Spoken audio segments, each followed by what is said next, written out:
भाभी का तबीयत ख़राब था और मैंने 104 पे कॉल किया तो 7 मिनट 30 सेकंड वेटिंग करने के बाद कोई रिस्पांस नहीं आया और कॉल कट कर दिया गया। वो बताए कि यहाँ पे अगर कोई भी तकलीफ़ अगर दिक्कत है तो बताइए, बताने का तुरंत उसका उपचार होगा। इस चीज़ को बताया। आप लोग की कुछ शिकायतें रही होगी? शिकायत थी कि अगर नर्स के पास जाइए तो नर्स मतलब कि टालते हैं कोई भी काम को, अभी ना थोड़ा देर बाद, मतलब कि इस तरह से काम को टालते हैं। से क्या शिकायत की आप लोग?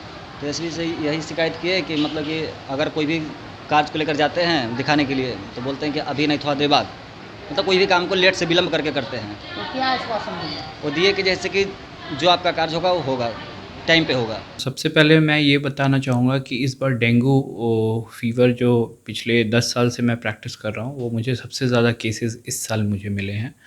और मुझे तो लगता है कि ये हम लोग अभी कहेंगे कि ये महामारी की तरह फैल रहा है।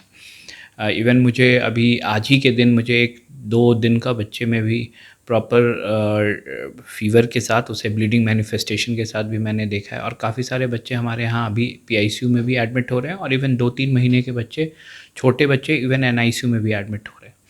तो मैं तो बिल्कुल बोलूँगा सबसे पहले कि आपको घबराने की ज़रूरत नहीं है। हमें बेसिक जो चीज़ें हैं हमें पता होना चाहिए, कोई भी बीमारी का स्रोत क्या है। तो ये जो है ये जैसा हम लोग सब जानते हैं, ये मच्छर की तरह मच्छर से फैलता है। इसका जो प्रजनन है वो मेनली जहाँ पे पानी, जमा पानी, चलता फिरता पानी, जो स्टैग्नेंट वाटर है वहाँ पे सबसे ज़्यादा उनका ब्रीडिंग होता है, जिसके द्वारा ये मॉस्किटोज़ जो हैं वो ज़्यादा पाए जाते हैं और जिनमें ये डेंगू का वायरस होता है। तो सबसे पहले हम ये बोलेंगे, चाहे आपके आसपास का एरिया हो, ये नहीं केवल आप अपने घर के बारे में सोचें, आपके जो इर्द गिर्द वाले जगह हों, प्लस अपने घर में कहीं भी ऐसे कूलर का पानी या फिर बाल्टी का जो पानी है उसको नहीं रखिए, उसे दूर, उसे एकदम फ्रेश वाटर रखना है। जो भी पानी आपका बचा उसे फेंक देना है। अपने एरिया में ब्लीचिंग पाउडर के द्वारा या फिर फॉगिंग, जो भी चीज़ें हैं, ज़रा सा लोगों को जागरूक करके इस पे हम लोग बचाव कर सकते हैं। जो बच्चे स्कूल जाने वाले हैं उनको मॉस्किटो रिपेलेंट क्रीम जैसे कि ओडोमस आता है, जो हम शुरू से जानते हैं, उन्हें लगा के भेजना है। और अगर किसी बच्चे को या बड़ों को भी अगर बुखार आता है और उन्हें बॉडी में कहीं भी रैशेज़ या उन्हें वॉमिटिंग या अनकंट्रोल डायरिया या वीकनेस लग रहा है और वो सस्पेक्टेड केस भी हैं अगर डेंगू के, तो हमेशा ये ध्यान नहीं रखना है प्लेटलेट्स के ऊपर। आपको बहुत मात्रा में अत्यधिक फ्लूइड्स लेना है, पानी लेना है, ओआरएस लेना है, नारियल पानी लेना है, दाल का पानी लेना है, अब प्लेंटी ऑफ फ्लूइड्स लेना है। क्योंकि इसमें मेन प्लेटलेट्स बहुत कम होने पे भी, अगर 30,000 भी है, अगर ब्लीडिंग मैनिफेस्टेशन नहीं है तो लोग हमेशा प्लेटलेट्स के बारे में सोचते हैं, लेकिन ये नहीं सोचते कि हमें अगर उस वक्त हम ज़्यादा, हमारा बीपी लो हो सकता है, हमें वीकनेस हो सकती है और उससे हम जिसको कहते हैं कि डेंगू शॉक सिंड्रोम, वो हो जाता है और वो ज़रा कॉम्प्लिकेटेड हो जाता है। तो प्लेंटी ऑफ फ्लूइड्स। और एक चीज़ मैं सबसे विशेष रूप से बोलूँगा हर पेरेंट्स को कि ओवर द काउंटर जब बच्चे को बुखार हो या आपको भी अगर बुखार हो तो ओवर द काउंटर जाके आप बुखार की दवा ले लेते हो, उसमें प्लेन पैरासीटामोल ही लेना है। कोई भी जैसे कॉम्बीफ्लाम एक बहुत ही ओवर द काउंटर ड्रग्स है जो लोग ले लेते हैं, तो कोई भी जिसमें कि एनसेड्स वाले ड्रग्स होते हैं उनका साइड इफ़ेक्ट होता है, वो प्लेटलेट्स को घटाते हैं, फीवर तो कम करेंगे लेकिन उनका साइड इफ़ेक्ट्स है। तो मैं कहूँगा बुखार में या बॉडी एक हो रहा है, दर्द हो रहा है, तो आप प्लेन पैरासीटामोल यूज़ कीजिए। और बाकी कुछ समय बीतेगा, ज़रा सा ये बारिश का मौसम चला जाएगा, उसके बाद भी कुछ दिनों तक जो जल जमाव है वो ख़त्म होगा, तो ये बीमारी ठीक हो जाएगा। सर, स्कूलों में कई जगह पानी जमा हो जाता है, कई स्कूल में भी पानी जमा, वहाँ पे क्या करना चाहिए? देखिए, वो तो जो स्कूल अथॉरिटीज़ हैं उनको इस बात पे ध्यान देना है, लेकिन एक जनरल जो बच्चे हैं उनको मैं बोलूँगा mosquito repellent creams, full covered clothes ज़्यादा पहने और उस एरिया में वहाँ स्कूल अथॉरिटीज़ को पानी जहाँ भी जमा हुआ है उसको हटाने की कोशिश, उसके ऊपर ब्लीचिंग पाउडर डालना है, जो एक बेसिक सैनिटेशन है जो कहीं पे भी आपको करना है, चाहे वो स्कूल का एरिया हो या आपके घर का एरिया हो। और बच्चों के लिए हम बोलेंगे कवर्ड कपड़ा पहने, क्योंकि ताकि वो आपको मॉस्किटो बाइट नहीं कर सके। और बाकी जो खुले एरिया हैं उसमें मॉस्किटो रिपेलेंट्स क्रीम लगाएं, वो बेटर है। और अगर बुखार आए बच्चों को तो सबसे पहले पैरासीटामोल उनको देना है और बहुत ज़्यादा पानी और बाकी लिक्विड्स लेने हैं। अभी जो डेंगू का रफ्तार पूरा तेजी में बिहार में फैला है, किस किस जिले में कितने क्या रफ्तार रहा है और अभी तक एक्टिव मरीज कितने हैं और क्या क्या ये जो कॉल सेंटर खोला गया, क्या इससे परेशानी से बचने का क्या क्या उपाय है? देखिए, ये जो 104 कॉल सेंटर आप देख रहे हैं, ये 24/7 सर्विसेज है और ये बिहार सरकार स्वास्थ्य विभाग के द्वारा राज्य स्वास्थ्य समिति से ही संचालित हो रहा है। और डेंगू के जितने भी मरीज हैं या डेंगू के जो मरीज नहीं भी हैं, उनको यहाँ रियल टाइम इंफॉर्मेशन जो दिया जाता है कि आपको मतलब उचित इलाज कहाँ होगा और मतलब जो भी परामर्श, चिकित्सीय परामर्श है, वो भी वहाँ दिया जाता है। और अगर किसी तरह की इमरजेंसी भी आती है, अगर कोई कॉम्प्लिकेशन भी आता है, तो उसके लिए जो है उनको नज़दीकी अस्पताल में, जहाँ व्यवस्था जो है मतलब जैसे प्लेटलेट्स की व्यवस्था जहाँ है, अगर ज़रूरत है प्लेटलेट्स की, तो वहाँ भेजा जाता है। और अगर मैनेज हो सकता है जो ब्लॉक लेवल पर, तो वहाँ पर। और डेंगू में जो है वो बेसिकली जो है हम लोग पैरासीटामोल देते हैं और बॉडी को जो है हाइड्रेटेड रखना है अच्छे से, और मतलब जो है अपना टेम्परेचर जो है मॉनिटर करना है। वो जितना आवश्यक परामर्श है वो यहाँ से डॉक्टरों की टीम के द्वारा हम लोग दे देते हैं। डेंगू की जांच के लिए किट जो है वो क्या सब जगह उपलब्ध है? सारा जगह उपलब्ध है। डेंगू का जो जांच की किट है उसकी कोई कमी नहीं है। प्राथमिक स्वास्थ्य केंद्र में जा रहा है, सारे जगह उपलब्ध है। परसों भी जो है यहाँ से जो है मतलब एडिशनल फंड सब भी रिलीज़ हुआ है डेंगू के किट के लिए, और मतलब कोई किसी तरह की कोताही नहीं है। बिहार सरकार स्वास्थ्य विभाग पूरे जोर शोर से लगा हुआ है डेंगू को जो है। रात में मंत्री जी को एक शिकायत मिल रही थी कि दवा नहीं है एनएमसीएच में, तो क्या पूरे बिहार में चाहे वो स्वास्थ्य केंद्र हो या स्वास्थ्य केंद्र हो या बड़े अस्पताल हो, क्या दवा क्या स्थिति है? नहीं, दवा की कोई कमी नहीं है। अब वहाँ पर क्या इशू हुआ है मुझे तो ये संज्ञान में नहीं है, उसको हम पता करेंगे कि क्या बात हुआ है। लेकिन दवा का कोई कमी नहीं है यहाँ पर। जितने लोग हम लोग को मिले वहाँ पर दवा का तो कोई हम लोग को कमी पूरे नहीं बिहार दिख के रहा। अस्पताल में दवा उपलब्ध है? एकदम पर्याप्त मात्रा में। हम लोग उसी के लिए तो कॉल सेंटर खोले हुए हैं। अगर थोड़ा सा कोताही, थोड़ा सा कुछ भी हो रहा है, तुरंत एक्शन हो रहा है। किसी भी तरह का कोताही बर्दाश्त नहीं किया जाएगा यहाँ पर। कॉल सेंटर में कितने टेबल बनाया गया है, कितने लोग कार्यरत हैं, कितने?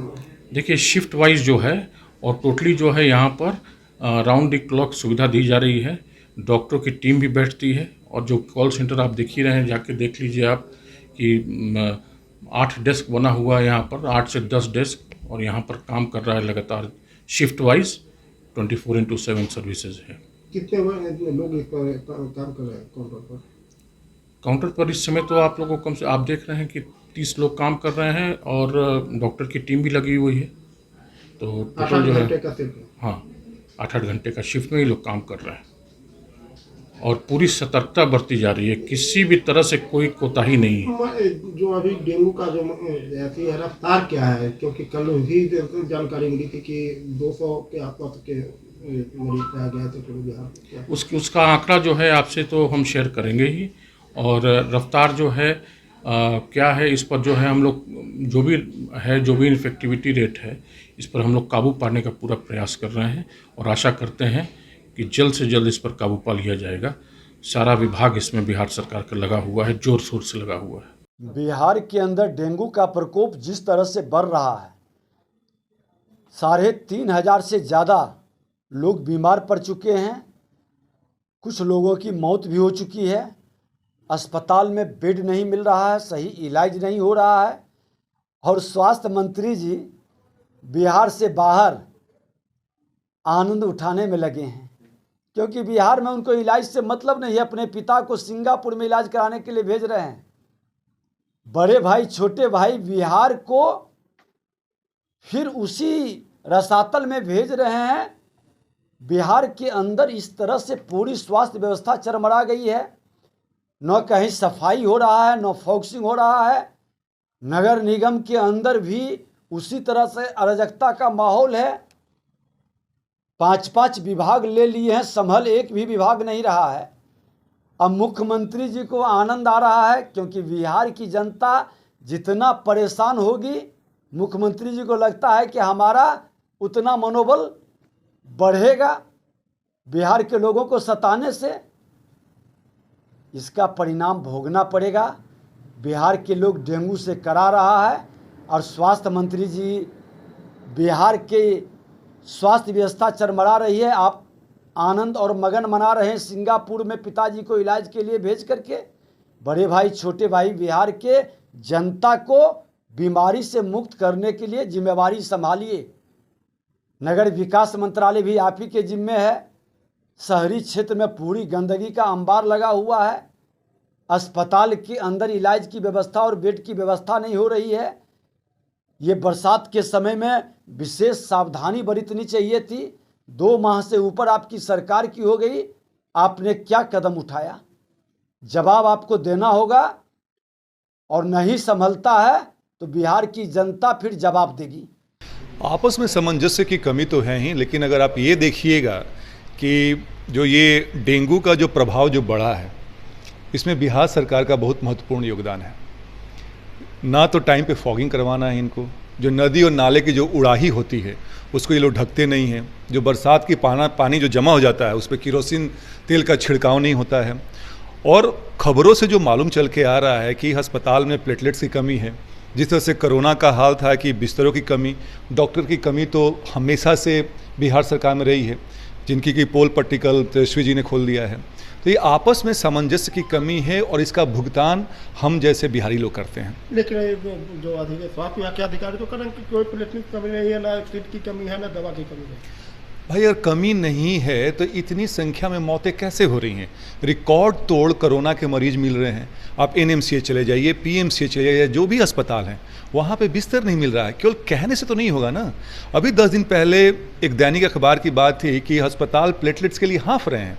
तो ये कहना कि अपने आप को ढकने वाली बात है, लेकिन सच्चाई यही है, अगर आप अस्पताल में जाएंगे तो ऐसे ही शोषण हो रहा है, क्योंकि सरकारी अस्पताल में बिस्तरों की कमी है तो लोग थक हार के प्राइवेट हॉस्पिटल्स में जा रहे हैं, जहाँ पे कि मनमाने पैसे लिए जा रहे हैं आपसे। तो अधिकारी और मंत्री, विभाग के मंत्री दोनों की आपस में क्यों नहीं बात मिल रही है? हम वही कह रहे हैं कि यहाँ पे अधिकारी ढंग से ना मंत्री को रिपोर्ट देते हैं। और आपने कोरोना में देखा था आपने क्या स्थिति हुई थी। नीतीश कुमार जी ने हाथ खड़ा कर लिया था। डेंगू का भी वही हाल है। डेंगू कोई बहुत बड़ा महामारी या प्रकोप नहीं है, आप इसको ढंग से कंट्रोल कर सकते हैं, बशर्ते कि आपके पास उतने लोग हों और सामंजस्य, कम्युनिकेशन जिसको कहते हैं, प्रॉपर कम्युनिकेशन का आदान प्रदान हो। अब मंत्री कुछ कहते हैं, डॉक्टर्स कुछ और कहते हैं, पेशेंट इसी में हलकान है। क्या लगता है मंत्री की अधिकारी तजर्बा नहीं देते हैं, सिर्फ से मुख्यमंत्री को? देखिए, ये तो शुरू से हम लोग 2-3 साल से देखते आ रहे हैं। जब नीतीश कुमार जी NDA में थे तो ऐसे बहुत से मंत्री हैं जो कि अपना रेजिग्नेशन देने पे उतारू थे कि जो अधिकारी जो हैं, आला अधिकारी हमारी बात नहीं सुनते हैं। तो एक दिन में बदलेगा तो नहीं ना, तो ये जग जाहिर है। तेजस्वी यादव तो सरकार में एक बड़े स्तंभ है। आपको क्या लगता है कि तेजस्वी यादव बड़े स्तंभ हैं और नीतीश कुमार उनकी बात सुनेंगे? ये सरकार, जैसे कि हमारे राष्ट्रीय अध्यक्ष चिराग पासवान जी कहते हैं, आज ना कल गिरना ही है। ये किसी तरह, आपको होता है ना कि कहीं का गिट्टी और कहीं का रोड़ा, अब भानुमति ने कुनबा जोड़ा, वही हाल है। लेकिन देखिए परेशानी इसमें क्या है, हम बिहारियों को कोरोना का 4000-5000 से केस ज़्यादा जा रहा है, कोई कंट्रोल नहीं है। हम और आप ऐसे मौतें हो रही हैं। कोरोना के बाद डेंगू आता है, और यहाँ तक कि हाई कोर्ट ने भी कोरोना के समय में ये कमेंट किया था कि बिहार सरकार बिल्कुल भी लापरवाह रहती है इस चीज़ को लेके। आप अपनी जिम्मेदारियों को नज़रअंदाज करते हैं, समय पे आप काम नहीं करते हैं ताकि मच्छरों का जो रोक थोम है उसको रोका जा सके। तो नतीजा आपके सामने है। तो जो समस्या है, जब तक आप ज़मीन पे नहीं उतरिएगा तब तक ज़मीनी स्थिति आपको नहीं पता चलती है। इसलिए बहुत ज़रूरी है कि समय समय पर आ करके चीज़ों का जायज़ा लिया जाए। जब तक कमी नहीं पता होगा तब तक जो है आप कमी को दूर नहीं कर सकते। तो हम लोग काफ़ी चीज़ें हैं जो अभी 60 दिन का चल रहा है साफ़ सफाई को लेकर के। साफ़ सफाई तो थोड़ा बेटर है, लेकिन दवा का सबसे बड़ा समस्या है, और जो बिहेवियर जो डॉक्टर और नर्सेज का होना चाहिए वो ठीक नहीं है। दवा लोगों को बाहर से लाना पड़ रहा है। तो इस पर हम लोग विशेष तौर पे इस बात पर हम लोग बहस करेंगे। और अबे भाई, अभी जा करके हम लोग बात करेंगे सारी चीज़ें, सारा चीज़ जो कमी होगा उसको दूर किया जाएगा, जो गलत करेगा उसको सज़ा मिलेगा।